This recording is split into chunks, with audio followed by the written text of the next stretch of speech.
Environment protection act 1986 के context में कौन सी गिवन स्टेटमेंट सही है?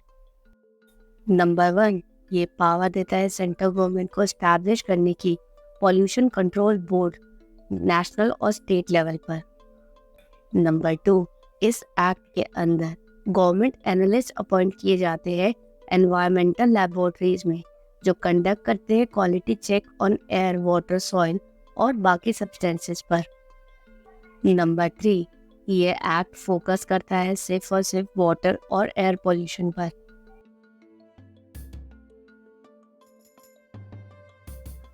करेक्ट आंसर है ऑप्शन ए, स्टेटमेंट 2 सही है, क्योंकि central government pollution control board तो बनाती है, लेकिन सिर्फ और सिर्फ नेशनल लेवल पर।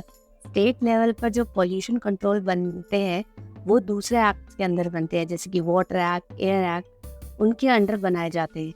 और ये एक्ट सिर्फ वाटर और एयर पोल्यूशन में डील नहीं करता, साथ ही और पोल्यूशन में भी डील करता है, जैसे कि soil pollution, noise pollution etcetera. तो चलिए इस वीडियो में डिटेल में जानते हैं कि एनवायरमेंट प्रोटेक्शन एक्ट 1986 क्या है। ये एक अम्ब्रेला लेजिस्लेचर है जो फ्रेमवर्क देता है एनवायरमेंट को बचाने और रेगुलेट करने के लिए।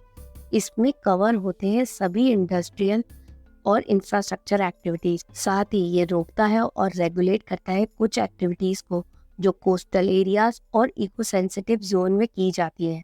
ये एक्ट सेंट्रल और स्टेट अथॉरिटीज की सभी एक्टिविटीज जो स्टैब्लिश की गई हो किसी भी एनवायरमेंट रिलेटेड लॉ के अंदर, जैसे कि वाटर एक्ट या एयर एक्ट, उनको कोऑर्डिनेट करता है। ये एक्ट बनाया गया पार्लियामेंट ऑफ इंडिया द्वारा 1986 में, जिसमें कहा गया कि ये एक्ट एनवायरनमेंट और उससे जुड़ी सभी मैटर्स को प्रोटेक्ट करेगा और उनको इम्प्रूव करेगा। हालांकि ये एक्ट बनाने का डिसीजन लिया गया था United nation conference on the human environment, जो हेल्ड हुई थी स्टॉकहोम्स में, जिसमें इंडिया ने पार्टिसिपेट किया था जून 1972 में। और इंडिया ने कहा था कि वो ह्यूमन एनवायरनमेंट के प्रोटेक्शन और इम्प्रूवमेंट के लिए एक एप्रोप्रिएट स्टेप लेगा।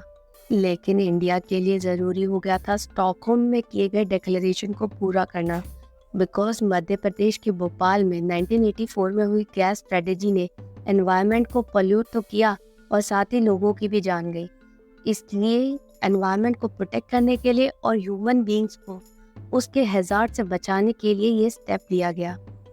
अब जानते हैं कॉन्स्टिट्यूशन के कौन कौन से आर्टिकल हैं जिनके मुताबिक एनवायरनमेंट प्रोटेक्शन एक्ट का लागू होना ज़रूरी है। सबसे पहले आर्टिकल 253 जो कहता है कि हमें उन मैटर्स पर लॉ बनाना ज़रूरी है जिससे हम इंटरनेशनल एग्रीमेंट्स को पूरा कर सके।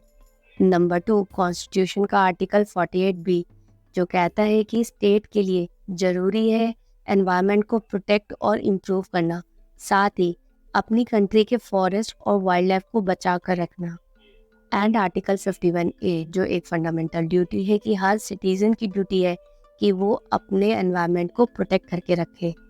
एनवायरनमेंट प्रोटेक्शन एक्ट 1986 के मुताबिक एनवायरनमेंट में इंक्लूड होता है हवा, पानी, ज़मीन और उनके बीच का एक रिलेशनशिप, जैसे कि पानी, ज़मीन, हवा, ह्यूमन बीइंग्स और सभी लिविंग क्रिएचर्स जैसे कि प्लांट, माइक्रो ऑर्गेनिज्म और प्रॉपर्टी, उनके बीच का जो एक इकोसिस्टम होता है वो सभी इन्वायरमेंट पे इंक्लूड होता है।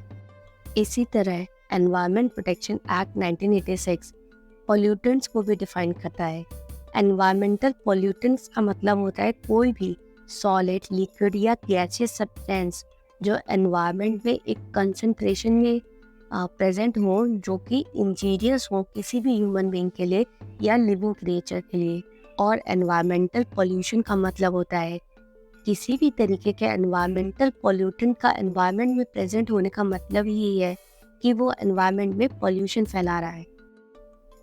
अब जानते हैं इस एक्ट से सेंट्रल गवर्नमेंट को क्या क्या पावर्स मिलती है या उनकी क्या क्या ड्यूटीज़ है एनवायरनमेंट और देश के प्रति। नंबर 1, ये सेंट्रल गवर्नमेंट को पावर देता है कि वो कोई भी ऐसी अथॉरिटीज़ बना सकता है जिसका काम है किसी भी तरीके के एनवायरमेंटल पोल्यूशन को रोकना और देश के अलग अलग हिस्सों में एनवायरमेंटल स्पेसिफिक प्रॉब्लम से निपटना। साथ ही सेंट्रल गवर्नमेंट प्लान कर सकती है और एग्जीक्यूट भी कर सकती है एक nationwide program for the protection, control and abatement of the environmental pollution. Central government standard भी बना सकती है for the quality of the environment अलग अलग एस्पेक्ट्स में, जैसे कि कितना एमिशन या डिस्चार्ज होना चाहिए एनवायरमेंटल पॉल्यूटेंट्स का अलग अलग सोर्सेज से। सेंट्रल गवर्नमेंट के पास पावर है कि वो क्लोज करवा दे या रुकवा दे या रेगुलेट करवा दे किसी भी इंडस्ट्री, ऑपरेशन या प्रोसेस को, और किसी भी ऐसी इंडस्ट्री या यूनिट जहाँ से पॉल्यूटेंट्स निकल रहे हो, वो सेंट्रल गवर्नमेंट वहाँ की सप्लाई ऑफ इलेक्ट्रिसिटी, वाटर या कोई भी अदर सर्विस को रोक सकती है या रेगुलेट कर सकती है।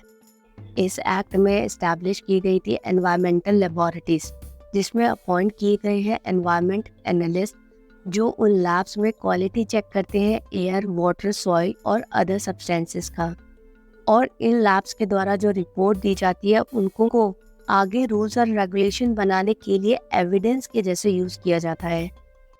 इस एक्ट के प्रोविजंस को ना मानना या उन पे कंप्लायंस ना करना एक ऑफेंस है, लेकिन कोई भी कोर्ट इसमें कुछ से संज्ञान नहीं ले सकता जब तक इस एक्ट के अंडर कंप्लेंट ना की जाए बाय सेंट्रल गवर्नमेंट और सेंट्रल गवर्नमेंट के बिहाफ पे उसकी किसी भी अथॉरिटी द्वारा।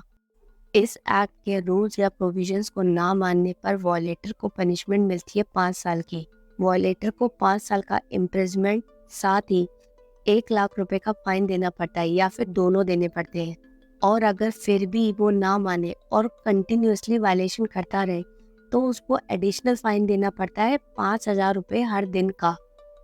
और उसके बाद भी अगर 1 साल तक वो वायलेशन करता रहे, एक्ट के रूल और प्रोविजंस को तोड़ता रहे, तो उसको 7 या उससे ज़्यादा साल की सज़ा हो सकती है। अब जानते हैं इस एक्ट के क्या क्या ड्रॉबैक्स हैं। इस एक्ट में बहुत ज़्यादा पावर्स दी गई हैं सेंट्रल गवर्नमेंट को, और स्टेट गवर्नमेंट को कोई पावर्स नहीं दी गई है, जिससे सेंट्रल गवर्नमेंट के ऊपर बहुत ज़्यादा लायबिलिटीज़ आ गई है और उसके मिसयूज़ होने का भी खतरा है। इस एक्ट में सिटीजन को इन्वॉल्व नहीं किया गया है, बट ज़रूरत है सिटीजन को इन्वॉल्व करें एनवायरनमेंट को प्रोटेक्ट करने के लिए, सो दैट की अवेयरनेस बढ़े और एनवायरनमेंट के प्रति एम्पैथी हो। साथ ही इस एक्ट में पॉल्यूशन के मॉडर्न कॉन्सेप्ट को इंट्रोड्यूस नहीं किया गया है, जैसे कि noise pollution, overburden transport system या रेडिएशन वेव, जो एक तरीके से हमारे एनवायरनमेंट को नुकसान पहुंचा रहे हैं। इंडिया में एनवायरनमेंट को प्रोटेक्ट करने के लिए क्या क्या इनिशिएटिव लिए गए हैं, जैसे कि national river conservation program, green India mission, national afforestation program, national coastal management program, national mission on Himalaya studies under climate change program. और ग्लोबल लेवल पर जो प्रोग्राम्स है जिसमें इंडिया सिग्नेटरी है, वो है Montreal protocol of the Vienna convention on substances that deplete the ozone layer 1987, Basel convention on the transboundary movement of the hazardous waste 1989, Rotterdam convention 1998, Stockholm convention on the persistent organic pollutants, UN Framework Convention on Climate Change 1992, Convention on Biological Diversity 1992, and UN Convention to Combat Desertification 1994. Like this video, share it with your friends. ऐसे बहुत सारे questions के लिए playlist पर click करें and subscribe to our channel.